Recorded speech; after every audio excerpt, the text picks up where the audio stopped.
Bonjour, aujourd'hui on a fait un plat tandis qui s'appelle bread pokora. En fait, c'est un truc très très sympa et très facile à faire. Du coup, oui, on n'a pas besoin de beaucoup d'ingrédients, on a besoin juste que 2 ou 4 choses, on vous montrera après. Du coup, maintenant je vais sortir pour acheter du pain.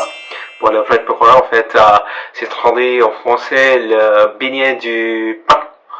Du coup, on y va.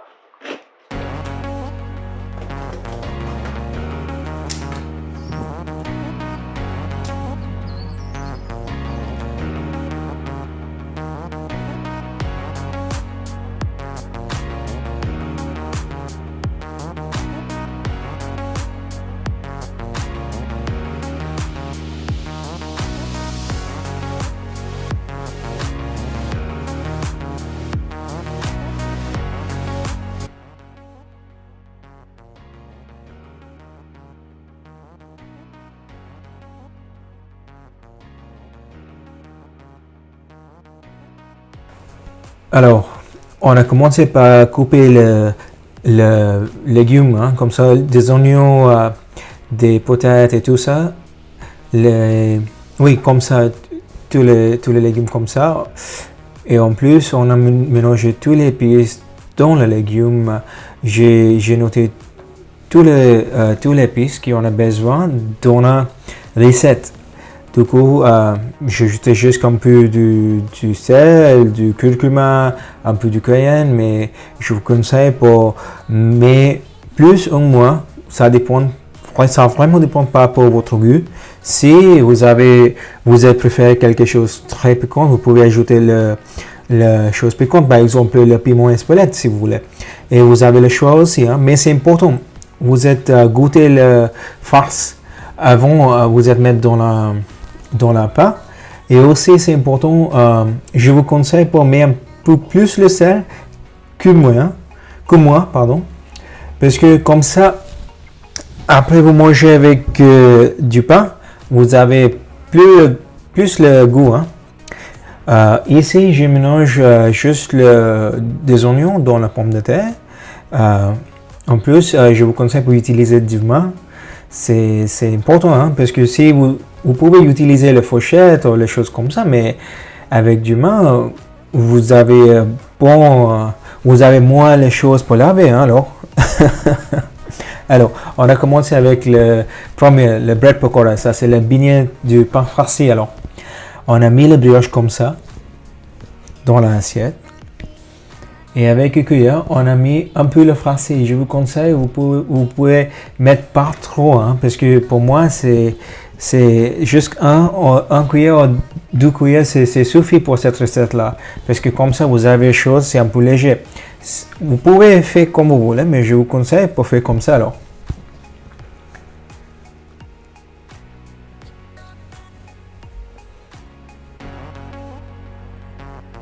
Vous voyez, couvrez le beignet comme ça.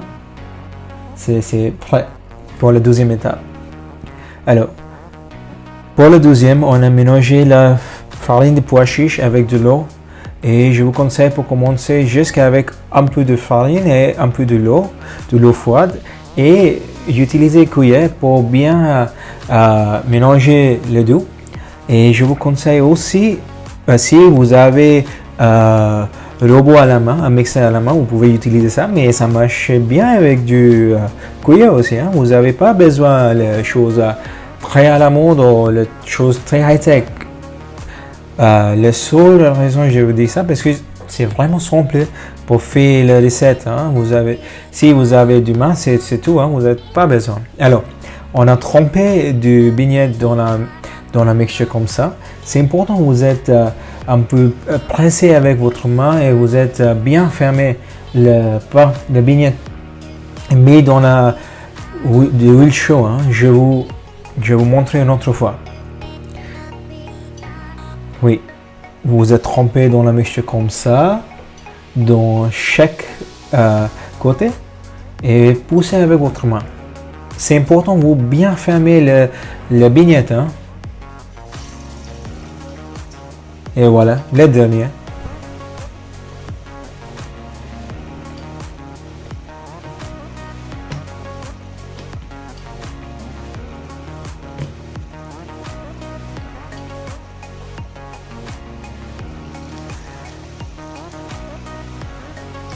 Ok, la température pour l'huile c'est 180 degrés. Je vous conseille pour mettre dans la huile comme ça et pour 5 minutes à peu près parce qu'on a fait la friture 2 fois. La première fois à 180 degrés, la deuxième fois on a mis dans l'huile jusqu'à 190 degrés, 10 degrés. Et vous avez besoin juste 5 minutes, hein, jusqu'à le beignet c'est mi-cuit. Hein.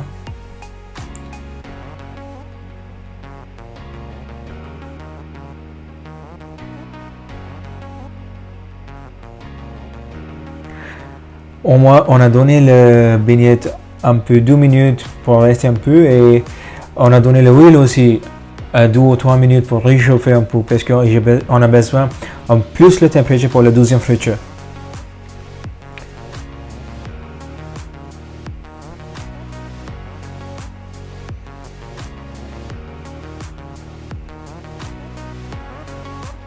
Oui, ça c'est la deuxième friture. On a l'huile à 190 degrés et on a mis pour 3 minutes, hein, 3 ou 4 minutes.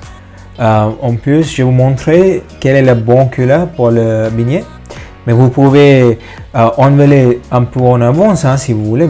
Pour moi, je vous conseille pour mettre comme ça parce que comme ça, vous êtes sûr la farine et il est bien cuit et vous avez une bonne caramélisation. Vous avez.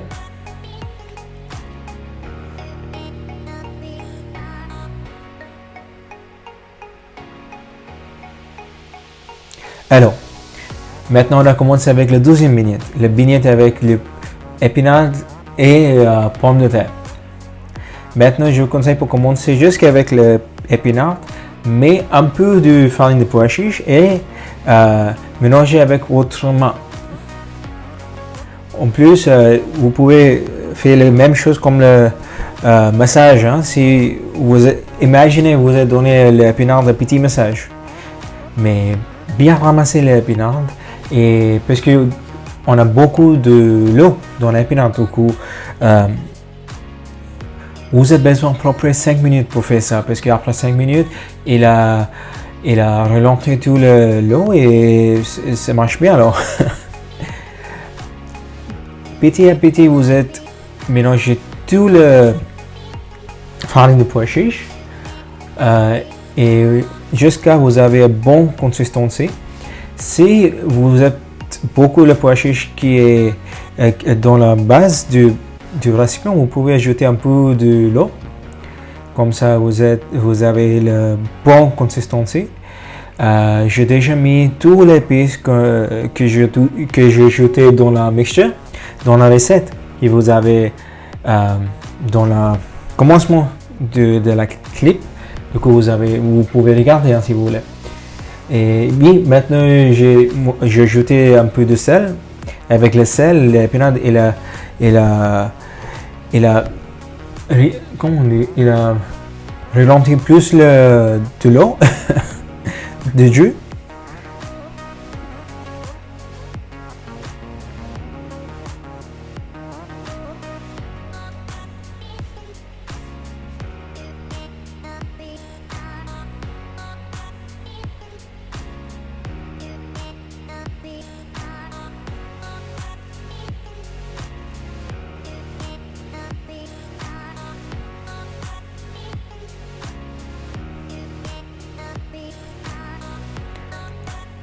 Alors, maintenant, on peut ajouter les pommes de terre, la mixture de pommes de terre, pisser avec des oignons.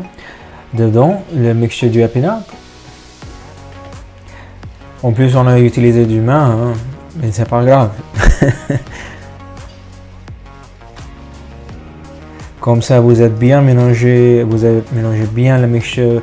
Vous pouvez sentir avec votre main vous avez une bonne consistency ou pas. Trempez le beignet doucement dans l'huile, et pour l'huile, on a une température de 180 degrés. Vous avez besoin jusqu'à 4 ou 5 minutes pour faire le bon friture. Vous n'avez pas besoin pour faire le friture 2 fois. Et oui, mettre tout le mixture dans 2 ou 4 fois si vous voulez, mais divisé par 2 si vous voulez. Quand le friture c'est fini, tous les beignets ils arrivent dans le top du huile, hein, et vous pouvez enrouler un peu. Vous pouvez enrouler comme vous voulez. Et oui, regarde le couleur. C'est important que vous avez un bon couleur pour votre beignet. Parce que avec le bon couleur, vous avez un bon goût aussi. Hein. C'est croustillant aussi, hein, comme ça. Et c'est vraiment bon pour les végétariens et les personnes qui ne mangent pas le gluten.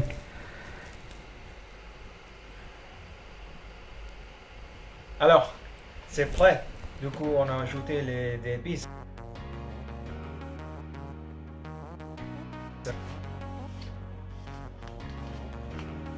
Un peu de sel.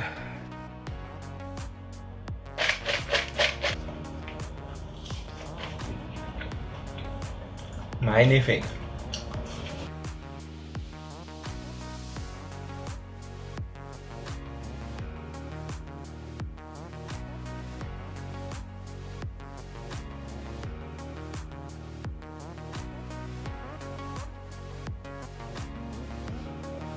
Bonjour. Aujourd'hui, on a fait un plat indien, ça s'appelle bread pakora, c'est très simple.